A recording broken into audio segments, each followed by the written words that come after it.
دوستو حق کی اپنی ایک طاقت ہے. حق کسی کا باپ نہیں کھا سکتا. سچائی کی اپنی ایک طاقت ہے. سچائی کسی کا باپ نہیں دبا سکتا. وقتی طور پہ سچائی کے ساتھ کھڑا ہونا مشکل ضرور محسوس ہوتا ہے. حق کے سامنے بڑے بڑے برج آ جاتے ہیں حق کا راستہ روکنے کے لیے، لیکن تاریخ گواہ ہے کہ آخر میں جیت حق کی ہی ہوتی ہے. دوستو مائنس الطاف حسین کی بہت کوششیں کی گئیں اور مائنس الطاف حسین فیل ہو گیا. الطاف حسین کے شدید مخالفین بھی آج الطاف حسین کے حق میں بیانات دے رہے ہیں. یہ خوشبو آپ میرے ہاتھ میں جو ہے اس کو دیکھیے. اس خوشبو کو جس طرح میں نے ریلیز کیا تو آپ نے دیکھا کس طریقے سے یہ خوشبو ہوا میں پھیل گئی. ابھی خوشبو دکھائی نہیں دے رہی لیکن میں اسے محسوس کر پا رہا ہوں. میں مٹھی سے اس خوشبو کو پکڑ نہیں پا رہا. یہ پھیلے جا رہی ہے. جیسے جیسے ہوا چل رہی ہے یہ خوشبو مزید پھیل رہی ہے اور میرے تمام اطراف میں خوشبو مجھے محسوس ہو رہی ہے. دوستو اسی طریقے سے الطاف حسین کا پیغام لوگوں نے دبانے کی بہت کوشش کی، لیکن کیونکہ وہ حق پہ تھا تو الطاف حسین کا پیغام بھی خوشبو کی طرح پھیل گیا.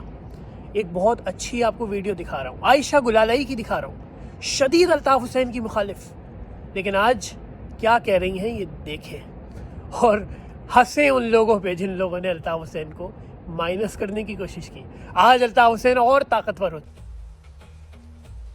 پیپلز پارٹی نے سندھ میں لسانی تفریق کو ہوا دے کر مظلوم سندھیوں اور مظلوم مہاجروں کو آپس میں لڑوا کر ان پر حکومت کرتی رہی. بلاول زرداری، آپ کی جائیدادیں تو دبئی، برطانیہ اور پاکستان میں ہیں، مگر الطاف حسین کی جائیداد کہاں ہے؟ ہمیں دکھائیے.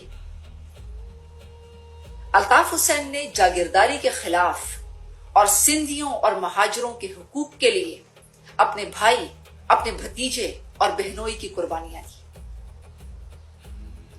اس نے سندھ کے لوگوں کو وڈیرا شاہی کے ظلم کے خلاف جگایا. آپ کی جاگیردار پیپلز پارٹی ایک مڈل کلاس الطاف حسین کا یہ جرات مندانہ قدم برداشت نہیں کر سکی اور اس کے خلاف جھوٹے کیسز بنانا شروع کر دیے. بینک ڈکیتیاں آپ کرتے اور الزام الطاف حسین پر لگاتے. بوری بند لاشیں آپ دیتے اور الطاف حسین کو دہشت گرد ثابت کرنے کی کوشش کرتے. رحمان ڈکیت آپ بناتے، عزیر بلوچ آپ بناتے، راؤ انوار کے ذریعے بے گناہ لوگوں کو آپ مرواتے. آج الطاف حسین کی جبری جلاوطنی کو 34 سال ہو چکے. آج کراچی کی بزنس کمیونٹی سے جو بھتہ لیا جا رہا ہے کیا الطاف حسین لے رہا ہے؟ کیا الطاف حسین بینک ڈکیتیاں کراچی میں کروا رہا ہے؟ پیپلز پارٹی نے الطاف حسین کے قتل کی بھی سازش کی جس کی وجہ سے انہیں پاکستان مجبوراً چھوڑنا پڑا. پیپلز پارٹی نے سازشوں کے ذریعے ان کی تقریر اور ان کی تحریر پر پابندی لگا دی کیونکہ پیپلز پارٹی ان سے خوفزدہ تھی. آج بھی پیپلز پارٹی کی آمرانہ سندھ حکومت MQM کے کارکنوں کی انفورسڈ ڈس اپیئرنس، جبری گمشدگیوں میں ملوث ہے. میں پاکستان کے تمام مظلوموں کے ساتھ کھڑی ہوں اور کھڑی رہوں گی.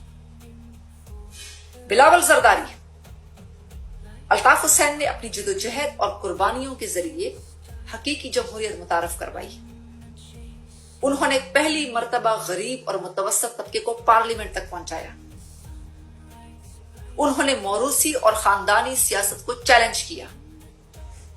انہوں نے طاقت اپنے خاندان کو نہیں، غریب اور متوسط طبقے کو دی. کسی شخص کو اس کے وطن سے دور رکھنا سب سے بڑا ظلم ہے. پاکستان میں الطاف حسین کے ماں باپ، خاندان کی قبریں ہیں. ہمارا مطالبہ ہے کہ الطاف حسین کو اپنے ملک پاکستان واپس آنے دیا جائے تاکہ وہ سندھ میں پیپلز پارٹی کے جاگیردارانہ نظام کو چیلنج کریں.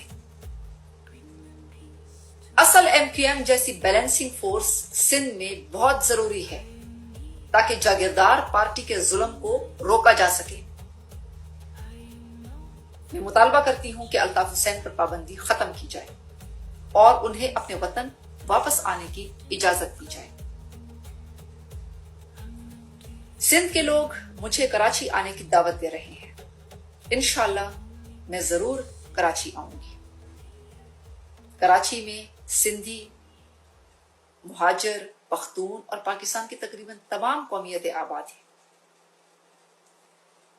سندھ میں وڈیرا شاہی اور کرپشن کے خاتمے کا وقت آ چکا ہے اور حقیقی جمہوریت کے ذریعے سب کو اپنے حقوق دینے کا وقت آ چکا ہے۔ انشاءاللہ پاکستان